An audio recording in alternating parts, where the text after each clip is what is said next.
Hi everyone, it's Haley, the art team lead, here to give you another quick recap on what art team has been up to lately.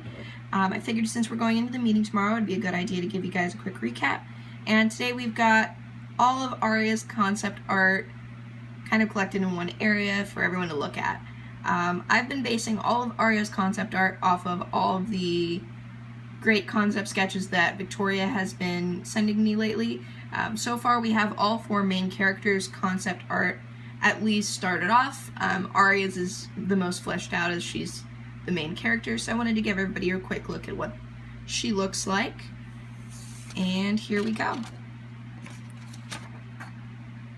Like I said, this is all based off of Victoria's awesome sketches, so props to her. We've got her hair, which should be like a mahogany color as opposed to like the red of her scarf. I figured the sweater should be more of a white color to contrast with the black skirt and the red throughout there. And then some black, what I've been basing off of penny loafers and some tube socks to kind of round out her character.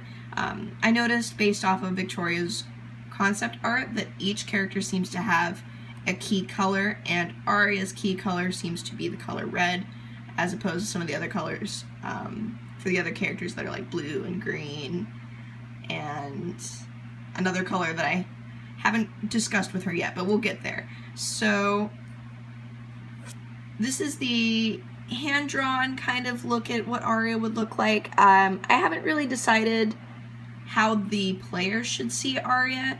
I don't think that this is a bad route as compared to a lot of the background art and some of the other art assets that we've got so far. This definitely isn't a bad sprite for the character to play with or to see.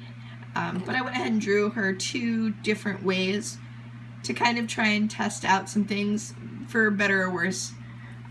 So here's the second look at Aria, which is more of a chibi style or like a cartoon style. I tried to focus on making her look more simplistic and a little bit more cutesy, but all of the main elements are still there, like the scarf and the sweater and the little penny loafer shoes. This one I felt would be easier to turn into pixel art if that was the way that we decided to go. So if she did look like a pixel, she should probably look like this, because everything's a lot more simple and probably a lot easier to put into the computer if we were going to go pixel art wise. But sending it the chibi route would also kind of turn everything more from the kind of eerie towards a more whimsical kind of style game. So that's completely up to the whole team as to what direction that we should go. And finally, I have a very, very, very bad attempt at trying out pixel art. Pixel art is really, really, really difficult to do hand-drawn, especially when you don't have graph paper, so I kind of had to improvise.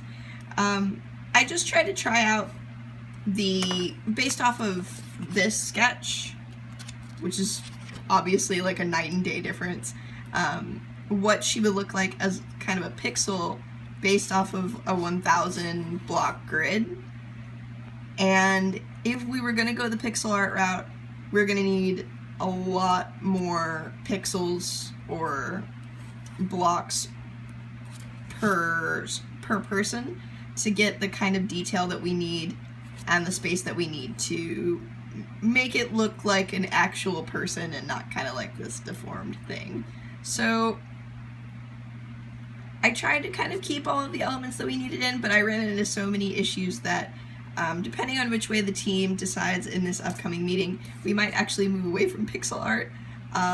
I am confident that we could pull it off. I just need to find either Madison or Brandy and talk to them and see if pixel art is something that's going to be doable as far as getting it into the computer in the game going forward. So that's the quick Aria recap. Let's end on